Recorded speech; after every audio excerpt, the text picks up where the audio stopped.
Jose Felix Quezada hardly looks old enough to vote.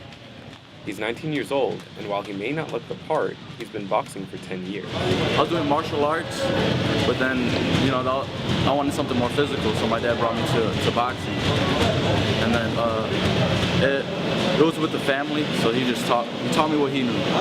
Quezada is just one of the numerous young fighters who Sam Colonna has trained in Chicago in recent years.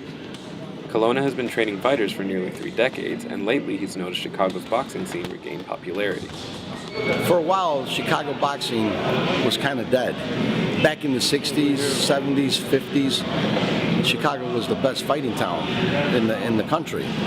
But for some reason or another, it kind of died out, and now we're making noise again.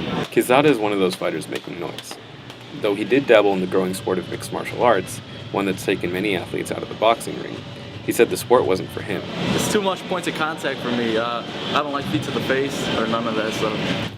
Most combat sports have come under scrutiny. Football and concussions have shed light on how dangerous contact sports and brain injuries can be.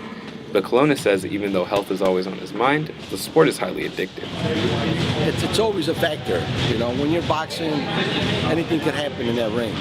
So it has. It scared me a couple times. It's like a drug.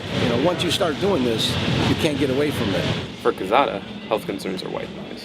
The thrill of boxing hasn't proved to be hazardous just yet. No, health isn't a factor. I mean, I'm still strong, I guess. For Medill Reports, I'm Brian De Los Santos.